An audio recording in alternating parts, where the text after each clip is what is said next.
প্রিয় শিক্ষার্থী, আসসালামু আলাইকুম। অনলাইন ক্লাসে সবাইকে স্বাগতম। আমি গত ক্লাসে তোমাদের রবীন্দ্রনাথ ঠাকুরের সুভাষ গল্পের প্রথম অংশ আলোচনা করেছিলাম।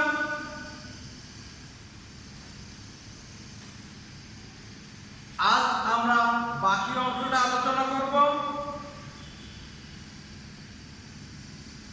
প্রিয় শিক্ষার্থীরা, নিশ্চয় তোমরা ক্লাসের জন্য প্রস্তুত। প্রিয় শিক্ষার্থী, আমি প্রথমে শোভাগল্পের বাকি অংশটা তোমাদের পড়ে শোনাচ্ছি, তারপরে ওর শব্দাংশ এবং বাক্যগুলো ব্যাখ্যা করে বোঝানোর চেষ্টা করব।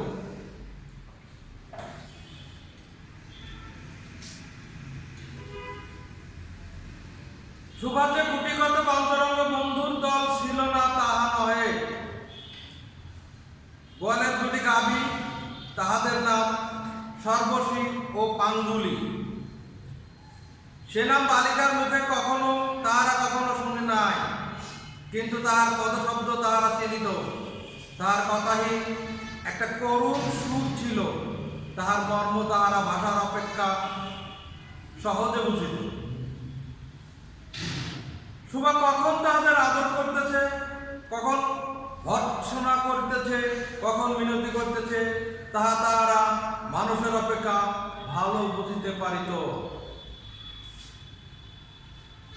সুভা গোয়ালে ঢুকিয়া দুই বাহুর দ্বারা সর্বশেষ গ্রীবা বেষ্টন করিয়া তাহার কানের কাছে আপনার গণ্ডদেশ ঘর্ষণ করিত। পাঙ্গুলি স্নিগ্ধ দৃষ্টিতে তাহার নিরীক্ষণ করিয়া তাহার গা চাটিত। বালিকা দিনের মধ্যে নিয়মিত 3 বার করিয়া গোয়াল ঘরে যাইত। তাহা ছাড়া অনিয়মিত আগমনও ছিল। গৃহে যেদিন কোনো কঠিন কথা শুনিত, সেদিন সে অসময় তাহার এই বন্ধু দুটির কাছে আসিত। তাহার সহিষ্ণুতাপূর্ণ বিষাদ শান্ত দৃষ্টিপাত হইতে তারা কি একটা অন্ধ অনুমান শক্তির দ্বারা বালিকার মর্ম বেদনা যেন বুঝিতে পারিত, এবং সুভার গা ঘেঁষিয়া আসিয়া অল্পে অল্পে তাহার বাহুতে শিং ঘষিয়া তাকে নির্বাক ব্যাকুলতার সহিত সান্ত্বনা দিতে চেষ্টা করিত। ইহারা ছাড়া ছাগল ও বিড়াল শাবকও ছিল, কিন্তু তাহাদের সুভার এরূপ সমকক্ষভাবে মৈত্রী ছিল না। তথাপি তাহারা যথেষ্ট আনুগত্য প্রকাশ করিত। বিড়াল শিশুটির দিনে এবং রাত্রে তখন সুভার গরম কোলটি নিঃসংকোচে অধিকার করিয়া সুখনিদ্রার আয়োজন করিত, এবং সুভা তাহার গ্রীবা ও পৃষ্ঠে কোমল আঙ্গুলি বুলাইয়া দিলে যে তাহার নিদ্রাকর্ষণে বিশেষ সহায়তা হয়, ইঙ্গিতের অভিপ্রায় প্রকাশ করিত। উন্নত শ্রেণীর জীবের মধ্যে সুভার আরো একটি সঙ্গী জুটিয়াছিল, কিন্তু তাহার সহিত বালিকার ঠিক কিরূপ সম্পর্ক তা নির্ণয় করা কঠিন, কারণ সে ভাষাবিশিষ্ট জীব। সুতরাং উভয়ের মধ্যে সমভাষা ছিল না। গোসাইদের ছোট ছেলেটি, তাহার নাম প্রতাপ। লোকটি নিতান্ত অকর্মণ্য। সে যে কাজকর্ম করে সংসার উন্নতি করিতে যত্ন করিবে, বহু চেষ্টার পর বাপ মা সে আশা ত্যাগ করিয়াছেন। অকর্মণ্য লোকের এই একটা সুবিধা, এই যে আত্মীয় লোকেরা তাহার উপর বিরক্ত হয় বটে, কিন্তু প্রায় তাহারা নিঃসম্পর্ক লোকদের প্রিয় পাত্র হয়, কারণ কোনো কাজে আবদ্ধ না থাকাতে তাহারা সরকারি সম্পত্তি হইয়া দাঁড়ায়। শহরের যেমন একটা গৃহ সম্পর্কহীন সরকারি বাগান থাকা আবশ্যক, তেমনই গ্রামে 2-4টা অকর্মণ্য সরকারি লোক থাকা প্রয়োজন। কাজে কর্মে আমোদে অবসরে যেখানে একটা লোক কম পড়ে, সেখানেই তাহাদিগকে হাতের কাছে পাওয়া যায়। প্রতাপের প্রধান সব ছিপ ফেলিয়া মাছ ধরা। ইহাতে অনেক সময় কাটানো যায়। অপরাহ্নে নদীর তীরে ইহাকে প্রায় এই কাজে নিযুক্ত দেখা যাইত এবং এই উপলক্ষে সুভার সহিত তাহার প্রায় সাক্ষাৎ হইত। যে কোনো কাজে নিযুক্ত থাক, একটা সঙ্গী পাইলে প্রতাপ ভালো থাকে। মাছ ধরার সময় বাক্যহীন সঙ্গী সর্বাপেক্ষা শ্রেষ্ঠ। এই জন্য প্রতাপ সুভার মর্যাদা বুঝিত। এই জন্য সকলেই সুভাকে সুভা বলিত। প্রতাপ আরেকটু অতিরিক্ত আদর সংযোগ করিয়া সুভাকে সু বলিয়া ডাকিত। সুভা তেঁতুল তলায় বসিয়া থাকিত এবং প্রতাপ অনতি দূরে ছিপ ফেলিয়া জলের দিকে চাহিয়া থাকিত। প্রতাপের জন্য একটি করিয়া পান বরাদ্দ ছিল। সুভা তাহা নিজে সাজিয়া আনিত এবং বোধ করে অনেকক্ষণ বসিয়া বসিয়া চাহিয়া ইচ্ছা করিত প্রতাপের কোনো একটা বিশেষ সাহায্য করিতে, একটা কোনো কাজে লাগিতে, কোনো মতে জানায় দিতে যে এই পৃথিবীতে সেও একজন কম প্রয়োজনীয় লোক নহে। কিন্তু কিছুই করিবার ছিল না। সে মনে মনে বিধাতার কাছে অলৌকিক ক্ষমতা প্রার্থনা করিত। মন্ত্র বলে সহসা এমন একটা আশ্চর্য কাণ্ড ঘটাইতে ইচ্ছা করিত, যাহা দেখিয়া প্রতাপ আশ্চর্য হইয়া যাইত, বলিত, তাই তো, আমাদের সুবীর যে এত ক্ষমতা, তাহা তো জানিতাম না। মনে করে সুভা যদি জলকুমারী হইত, আস্তে আস্তে জল হইতে উঠিয়া একটা সাপের মাথার মণি ঘাটে রাখিয়া যাইত। প্রতাপ তাহার তুচ্ছ মাছ ধরা রাখিয়া সেই মানিক লইয়া জলে ডুব মারিত এবং পাতালে গিয়া দেখিত রূপার অট্টালিকা সোনার পালঙ্কে কে বসিয়া। আমাদের বাণীকণ্ঠের ঘরের সেই বোবা মেয়ে সু, আমাদের সু সেই মণিদীপ্ত কবি নিস্তব্ধ পাতালগুলির একমাত্র রাজকন্যা। তাহা কি হইতে পারিত না? তা কি এতই অসম্ভব? আসলে কিছুই অসম্ভব নয়, কিন্তু তবুও সু প্রজাশূন্য পাতালের রাজবংশে না জন্মিয়া বাণীকণ্ঠের ঘরে আসিয়া জন্মিয়াছে এবং গোসাইদের ছেলে প্রতাপকে কিছুই আশ্চর্য করতে পারিতেছে না। সুভার বয়স ক্রমে বাড়িয়া উঠিতেছে।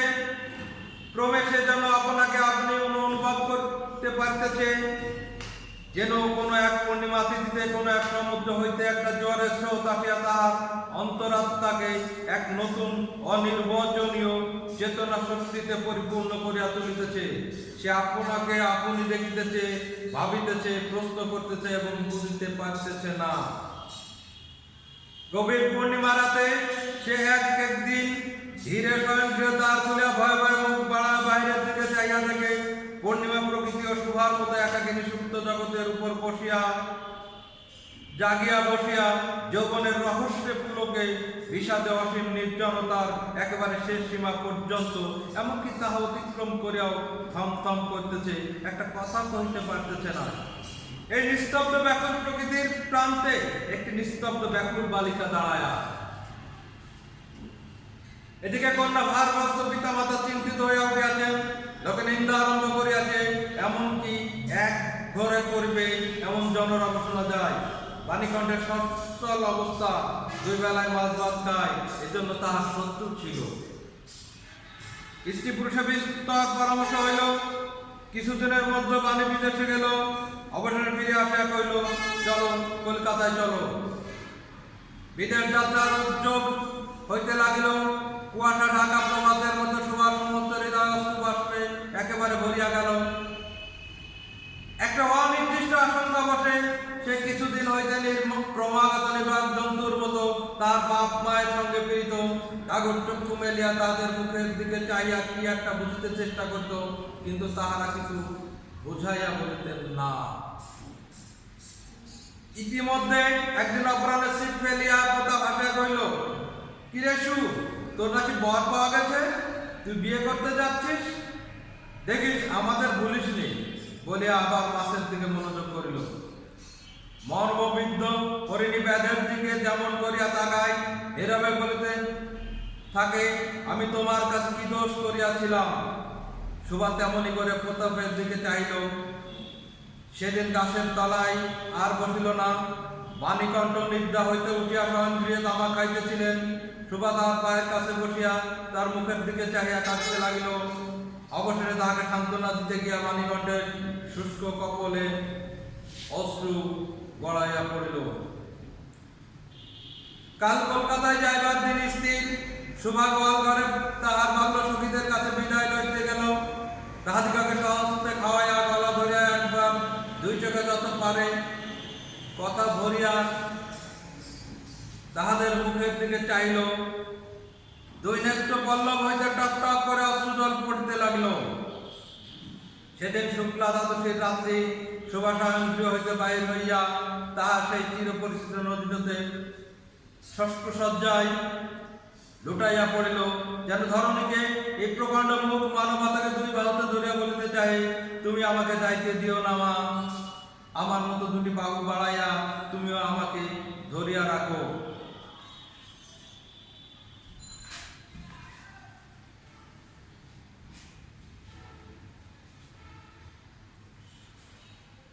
প্রিয় শিক্ষার্থী,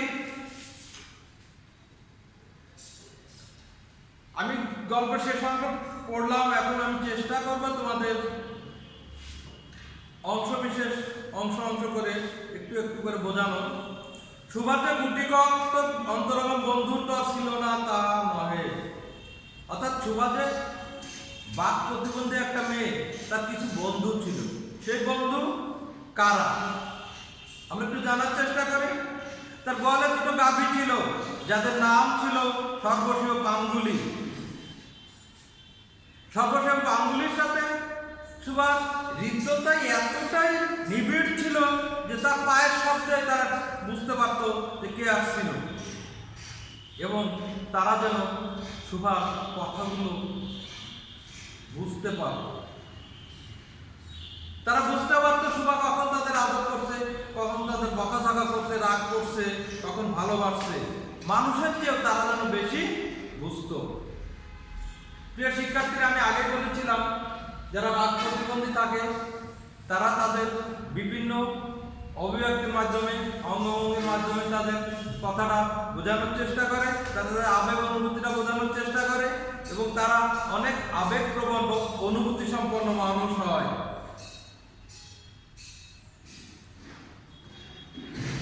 সুভা গলায় ঢুকে কি করতো? দুই বাহু দ্বারা সর্বদা কিভাবে স্টোন গ্রীবা মানে গলা জড়ায় ধরে তার গণ্ডদেশ ঘর্ষণ করত। গণ্ডদেশ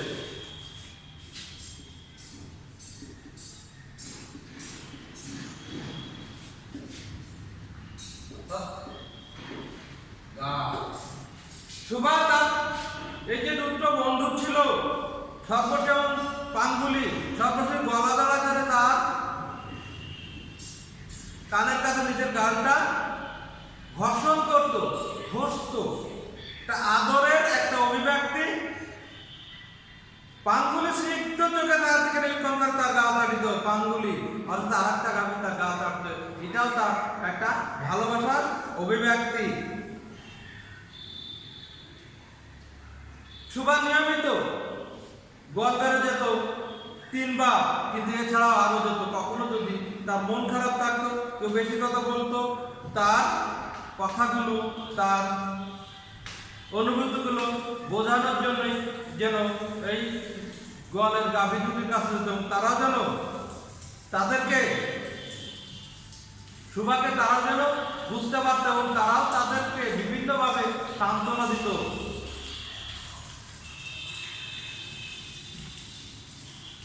এছাড়াও সুভার আরো কিছু ছিল। ছাগল ছিল, বিড়াল শাবক, বিড়ালের বাচ্চা ছিল। তাদের সাথে সমকক্ষভাবে মৈত্রী ছিল না, মৈত্রী।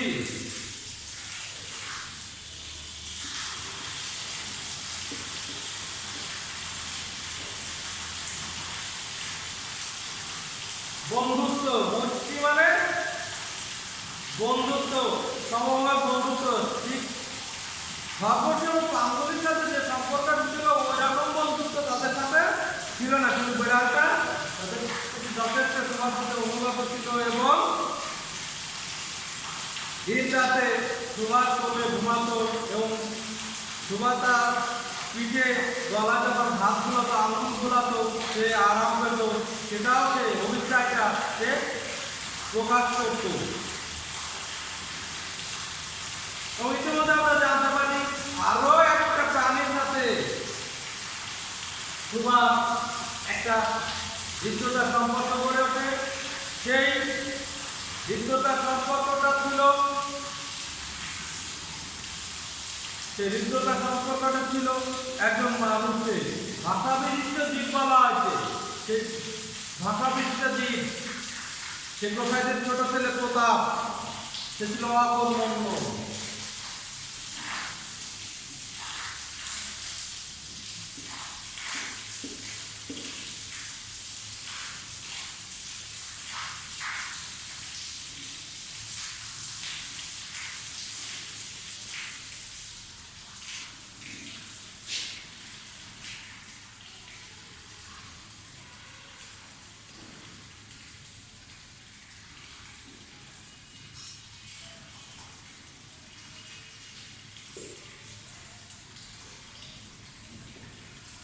অকর্মণ্য, যার দিয়ে কোনো কাজ হয় না বা কোনো কাজ করতে চায় না, এমন লোক অকর্মণ্য।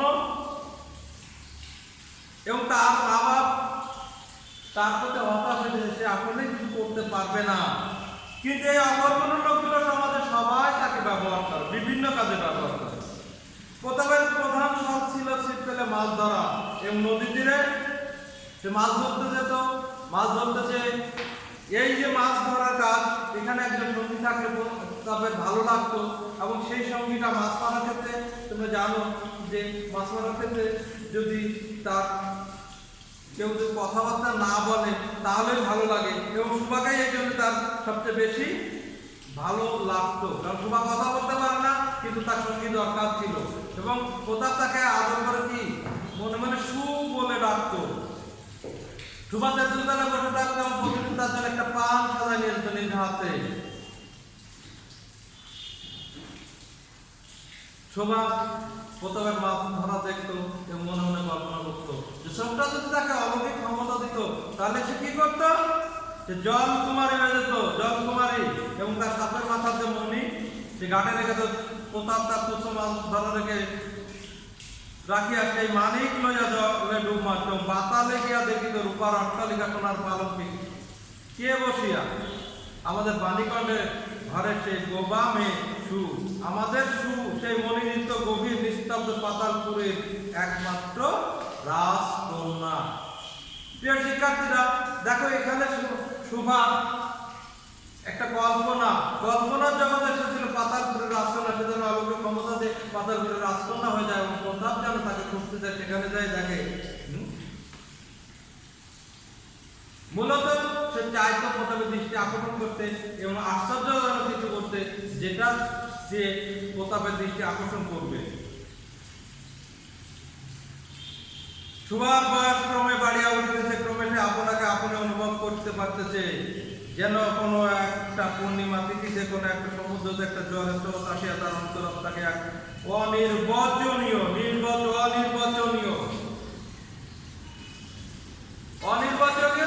যে কথা বলার মতো না, বলে প্রকাশ করার মতো না, করা যায় না, সেরকম একটা অনুভূতি স্বভাবিত সৃষ্টি হচ্ছে। যত সময় বড় হচ্ছে তার অনুভূতি আরো জাগ্রত হচ্ছে।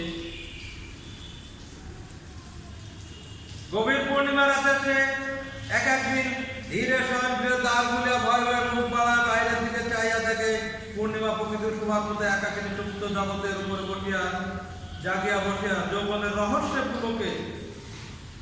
বিষাদে অসীম নির্জনতা একেবারে সীমা পর্যন্ত, এমনকি তাহা অতিক্রম করে থমথম করতেছে।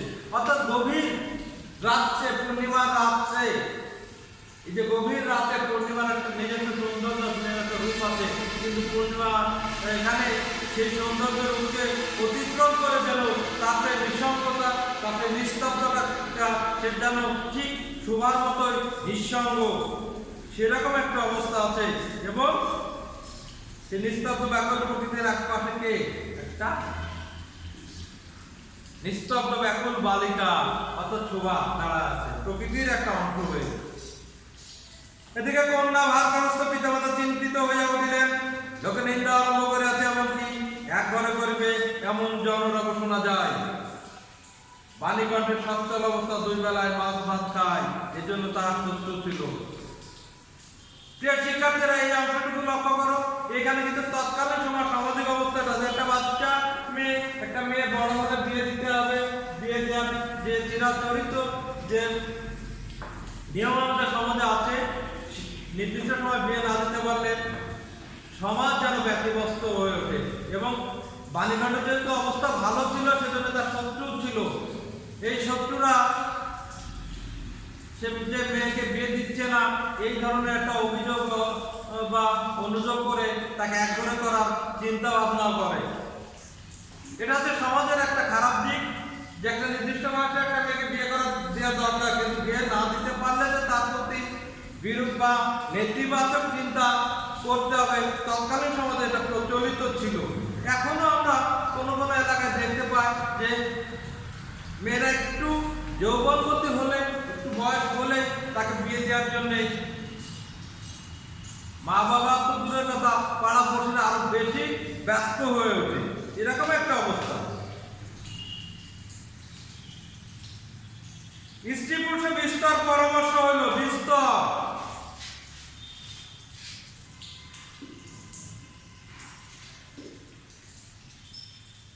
প্রচুর,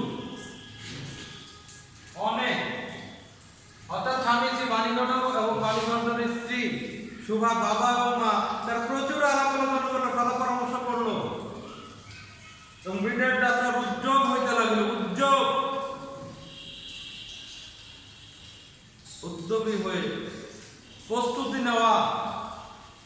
কুয়াশা ঢাকা প্রভাতের মতো সুভা সমস্ত হৃদয় অশ্রুবাষ্পে একেবারে ভরে গেল এবং বাইরে যেতে, বিদেশ যেতে, এটা শুনে সুভার মন কি হলো? কেঁদে উঠল। একটা অনির্দিষ্ট আশঙ্কা বসে সে কিছুদিন হইতে ক্রমাগত নির্বাক জন্তুর মতো তার মা বাপের বা আত্মায়ের সঙ্গে ফিরিত।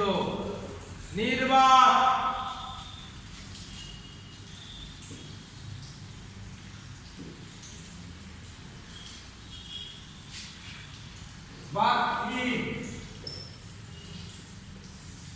বোবা,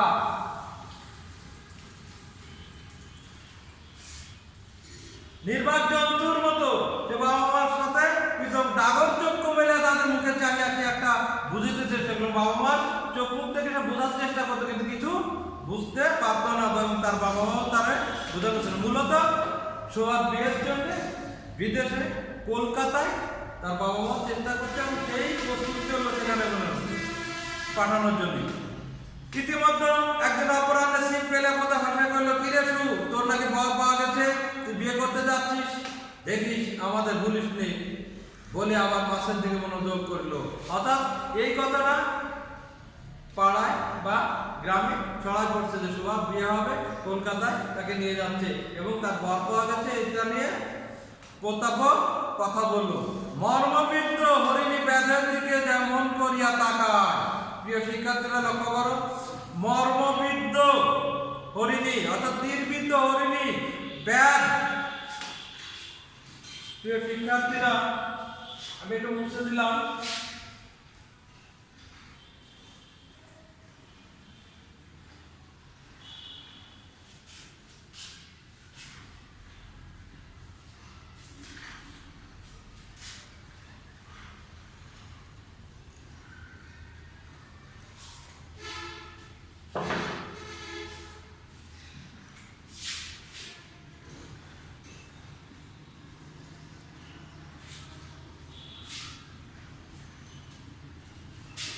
শিকারী অর্থাৎ তীরবিদ্ধ হরিণ যেভাবে তার শিকারীর দিকে তাকায়, যে তরুণ চোখে তাকায়, প্রতাপের কথাটা যেন সুভার মনে সেইভাবে আঘাত লাগলো, ঠিক মর্মবিদ্ধ তীরবিদ্ধের মতো।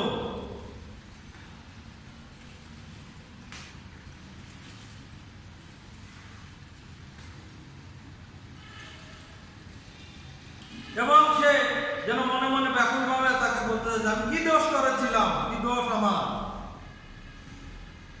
সেদিন সে বসলো না এবং সে বাবার কাছে কান্নাকাটি করতে লাগলো। বাণীখণ্ডের শুষ্ক কপলে অশ্রু গড়া করলো। কপল, শিক্ষার্থীরা খেয়াল করো, মানে গাল।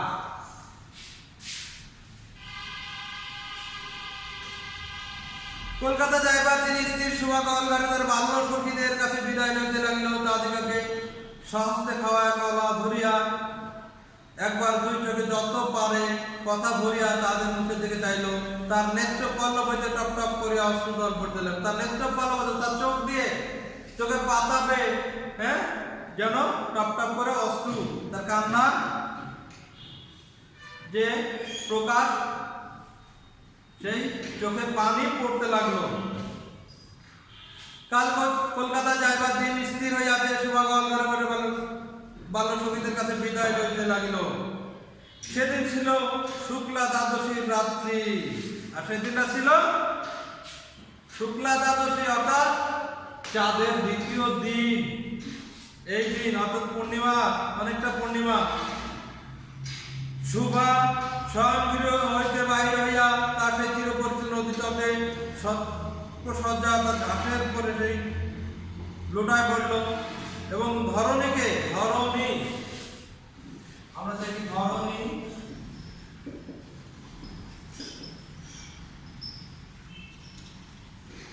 মানে পৃথিবী, ধরণীকে কি বলছে? এই প্রকাণ্ড মুখ মানবতাকে দুই বাহুতে ধরিয়া বলিতে চাই, তুমি আমাকে দায়িত্ব দিও না মা। মুখ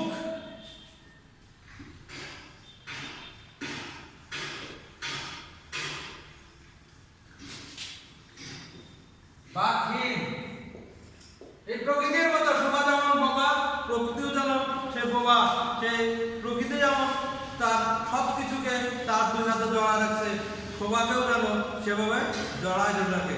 প্রিয় শিক্ষার্থীরা, আমরা এখানে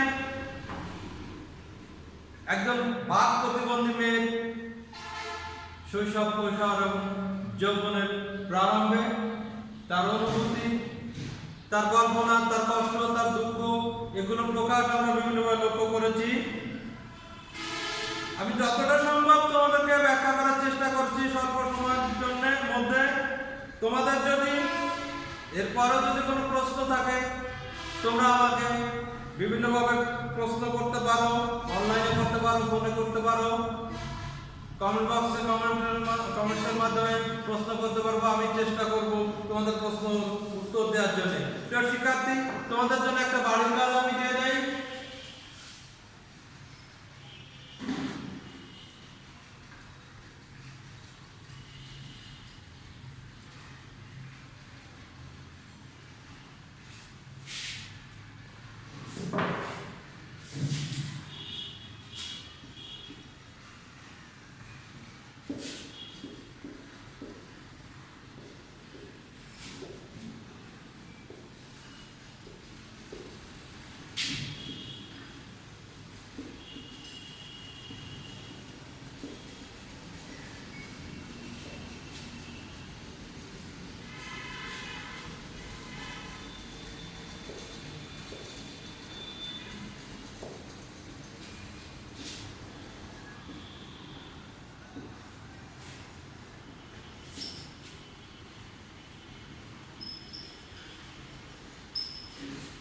তোমার চেনা জানা একজন বাক প্রতিবন্ধী, তাকে নিয়ে তুমি একটা প্রতিবেদন লেখো।